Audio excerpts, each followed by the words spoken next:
Hello friend, welcome to it and repeat. কেমন আছো সবাই? আশা করি সবাই খুব ভালো আছো। আর আজকে আমি তোমাদের বানিয়ে দেখাবো একদমই রেস্টুরেন্ট স্টাইলে চিকেন তন্দুরি মশলা।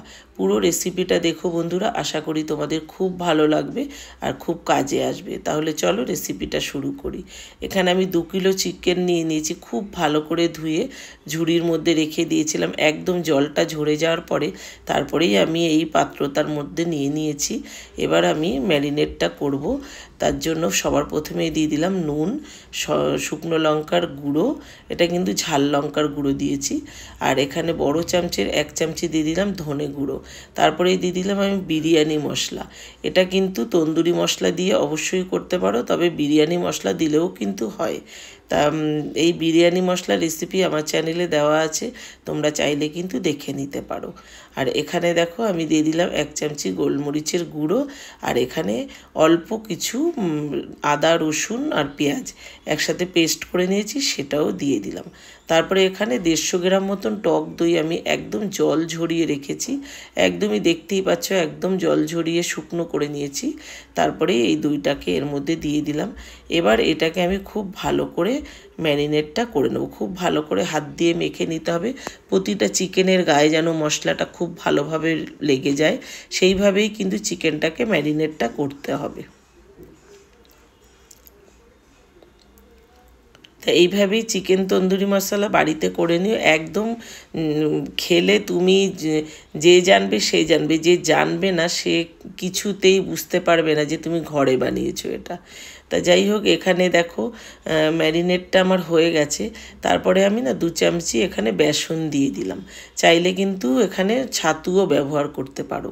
2 চামচি বেসন দিয়ে আবারও এটাকে ম্যারিনেট করে তারপরে আমি একদম হাতে করে একটুখানি সাদা তেল নিয়ে ওটা দিয়েও ম্যারিনেট করে নেব। খুব বেশি তেল এখানে দেওয়ার দরকার নেই, কেননা মাংসটা কিন্তু একদম শুকনো শুকনো রাখতে হবে। তার জন্য একদম অল্প করেই তেল দিলাম। এবার এটাকেও মেখে নিলাম। এবার এটাকে মাখার পরে দেখো মাঝখানে একটুখানি জায়গা করে নিচ্ছি আমি একটা স্মোকি ফ্লেভার দেওয়ার জন্য। এখানে দেখো আমি একটা সিলভার ফয়েল হাত দিয়ে মুড়িয়ে নিয়েছি। তারপরেই কিন্তু এটাকে একটা বাটির শেপে গড়ে নেব। হাত দিয়ে ওটা একদম জড়ো করে নিলেই তাহলেই কিন্তু বাটির শেপটা খুব ভালোভাবে দেওয়া যায়। তাই যে দেখো একটা বাটির শেপ করে নিলাম। যে আমি চিকেনটার মধ্যে যে জায়গাটুকু করে নিয়েছি ওর মধ্যে একদম এই বাটিটা একদম গেঁথে দেব। তারপরেই আমি একটা কাঠকয়লা ওদিকে আমি গ্যাসে অনেকক্ষণ আগেই বসিয়ে রেখেছি, ওটাও জ্বলে গেছে। তা দেখো এই যে কাঠকয়লাটা দিয়ে দিচ্ছি। এবার একদম সামান্য, একদম একটুখানি ঘি কিংবা বাটারও দিতে পারো। তা একটুখানি ঘি দিয়ে দিলাম। এই যে ধোঁয়াটা উঠছে এটাতেই একটা স্মোকি ফ্লেভার হবে, দারুণ টেস্টি হয় কিন্তু। এইভাবে কিন্তু ঘরে বানিয়ে নিতে পারো। তারপরেই দেখো ম্যারিনেটটা যত বেশি করবে ততই ভালো হবে। ওভারনাইট যদি করতে পারো তাহলে খুব ভালো হয়। তবে আমি সকালবেলায় করেছি, আমি এই যে রাত্রিবেলায় কিন্তু রান্না করতে এবার এসেছি। প্রায় 7 ঘন্টা পরে কিন্তু আমি রান্নাটা করতে এসেছি। দুদিকে 2টো প্যান বসিয়ে দিলাম গ্যাসে। এদিকে ফ্রাই প্যান আর এদিকে আমি লোহার কড়াইটা বসিয়েছি। খুব সামান্য তেল দেবে, খুব বেশি তেল কিন্তু এই সময় দেওয়া যাবে না। একদম মানে ভাজাটা একটু লাল লাল একটু পোড়া পোড়া টাইপের হবে, সেইভাবেই কিন্তু চিকেনগুলোকে ভাজা করতে হবে। দেখতেই পাচ্ছ একদম অল্প করে তেল দিয়েছি। তা এইভাবে বেশি না, খুব বেশি টাইমও লাগে না। একদম গ্যাসের ফ্লেমটা একদম মিডিয়াম টু লো ফ্লেমে একদম রেখে দেবে। আর এইভাবে চিকেনগুলোকে একটা একটা করে দিয়ে তারপরে 10 থেকে 11 মিনিট পরেই তারপরে উল্টিয়ে দেবে। তাহলেই দেখবে একদম ভাজাটা হয়ে গেছে। আর ম্যারিনেটটা তো ভীষণ ভালো হয়েছে। যত সুন্দর করে ম্যারিনেট করবে ততই কিন্তু এই চিকেনটা খেতে টেস্টি হবে। ঘরেই রান্না করবে।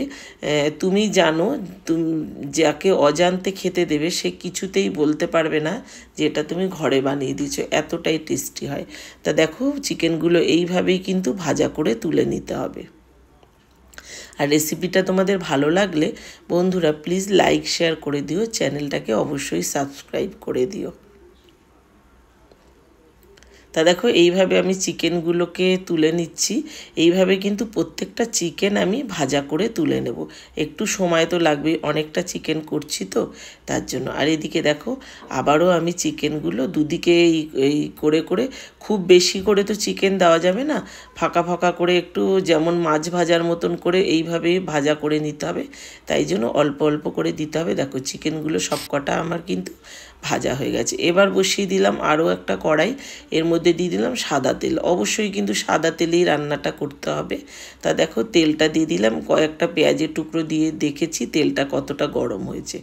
আর এদিকে আমি প্রায় 500 গ্রাম পেঁয়াজ একদম কুচি করে নিয়েছি, সেই পেঁয়াজটাকেও আমি দিয়ে দিলাম। দেখো এবার পেঁয়াজটা যখন দেখবে একদম লাল লাল করে ভাজা হয়ে যাবে, এই যে এরকম যখন লাল লাল করে ভাজা হয়ে যাবে তখনই অন্য মশলাগুলোকে অ্যাড করতে হবে। অন্য মশলা বলতে দেখতেই পাবে খুব বেশি মশলাও কিন্তু আমি এর মধ্যে অ্যাড করছি না।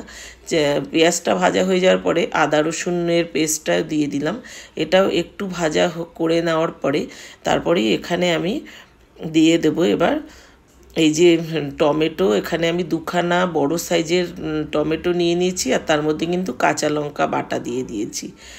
ঝাল লঙ্কা আমি এর মধ্যে দেব না, তার জন্য কাঁচা লঙ্কাটা বেটে দিয়েছি। আর এখানে এটাও একটু ভাজা ভাজা হয়ে যাওয়ার পরে তারপরেই দিয়ে দিলাম স্বাদ মতন নুন। আর নুনটা কিন্তু অবশ্যই বুঝে দেবে বন্ধুরা। আর নুন যেহেতু আমি ম্যারিনেটের সময় নুন দিয়েছি, চিকেনের মধ্যে কিন্তু নুনটা পুরোটাই ঢুকে গেছে। তারপরেই দিয়ে দিলাম কাশ্মীরি লঙ্কার গুঁড়ো। রঙটা সুন্দর হওয়ার জন্য কাশ্মীরি লঙ্কার গুঁড়ো দিতেই হবে।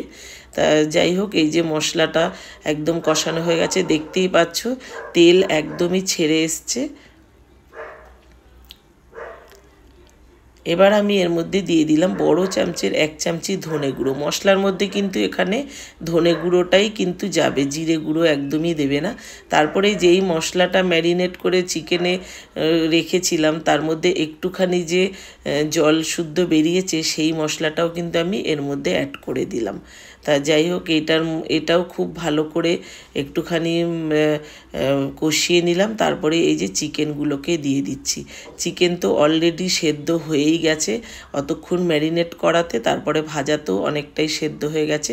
তবে এইভাবে কিন্তু মশলা মাখিয়ে একটু ঢাকা চাপা দিয়ে তাতেও কিন্তু এইভাবেও কিন্তু খেতে পারো, একদম স্টার্টার হিসাবে দারুণ টেস্টি হয়।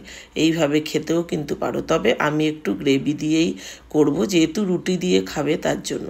তবে এই চিকেনটা কিন্তু রুটি দিয়ে কিংবা প্লেন রাইস বা জিরে রাইসের সাথেও খেতে পারো, দারুণ টেস্ট হয়, দারুণ স্মোকি একটা ফ্লেভার হয়। একবার বানিয়ে দেখো বন্ধুরা, এই পদ্ধতিটা ফলো করে এইভাবেই বানিয়ে দেখতে পারো।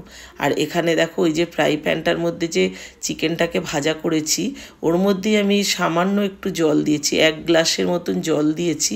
সেটা একটু জলটাকে ফুটিয়ে নিয়েছি, তারপরেই কিন্তু এই জলটা আমি এই চিকেনটার মধ্যে অ্যাড করে দিলাম।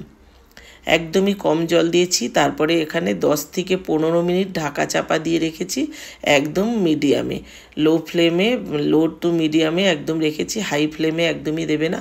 আর এদিকে দেখো দেখতে মনে হচ্ছে অনেকটা ঝোল, তবে অনেকটা ঝোলও নেই, এখানে চিকেন থেকেও কিছুটা জল বেরিয়েছে, তার জন্যই এরকম হয়েছে। চিকেনটা কিন্তু আমার রান্না হয়ে গেছে। সবশেষে আমি এখানে একটুখানি গরম মশলা দিয়ে দিলাম, রান্নাটা আমার কমপ্লিট। আরও একবার স্মোকি ফ্লেভার দেওয়ার জন্য আমি আবারও কাঠকয়লাটা বসিয়ে দিয়েছি। আসলে আজকের এই আমার চিকেনটা রান্নার উদ্দেশ্য হচ্ছে আমার ছেলের বার্থডে গেছে তো, তা বন্ধু বান্ধবরা তো খেতেই চায়। তা ছেলে আমাকে কাল রাতে বলেছে যে মা একটুখানি চিকেন বানিয়ে দেবে, আমি তাহলে রুটিটা কিনে নেবো, কেননা বাইরে খেতে গেলে অনেকটা টাকার দরকার। আমি বললাম ঠিক আছে দেবো। তা যাই হোক ওর বন্ধুরা সবাই খেয়ে, অনেকেই খেয়েছে, প্রায় 8 থেকে 10 জন খেয়েছে। খেয়ে সবাই বলছে মনেই হচ্ছে না যে এটা ঘরে বানানো চিকেন, এতটাই টেস্টি হয়েছে, একবার এইভাবে বানিয়ে নিও। তারপরে এই যে হয়ে গেল। এবার আবারও একটা সিলভার ফয়েলের আবারও একটা বাটি কিন্তু আমি ওইভাবে বানিয়ে নেব। আগের বাটিটা কিন্তু ফেলেই দিয়েছি, কেননা ওটা কাঁচা মাংসর মধ্যে ছিল। আর এটার মধ্যে আবারও আমি কিন্তু এই যে দেখো এটা তো কয়লাটা জ্বলে গেছে, আবারও একটা বাটি এই যে বানিয়ে নিয়েছি, এই বাটিটা আবারও বসিয়ে দিলাম। স্মোকি ফ্লেভারটা পরে না দিলেও পারো, তবে আগে দেওয়ার পরে যে আমি রান্নাটা করেছি তো অনেকটা কিন্তু স্মোকটা চলে যায়, তার জন্য পরে আরও একবার দিলে কিন্তু ওই একই একই পদ্ধতিতে দেবে, আরও একবার দিলে তাহলে খুব সুন্দর হয়। তাহলে কেমন লাগলো বন্ধুরা অবশ্যই কমেন্টে জানিও, আর তোমরাও এইভাবে বানিয়ে নিও। তাহলে চলো আজ আসি, সবাই ভালো থেকো, সুস্থ থেকো, সাবধানে থেকো। আবার আসবো অন্য কোনো রেসিপি নিয়ে। আজ আসি, টাটা।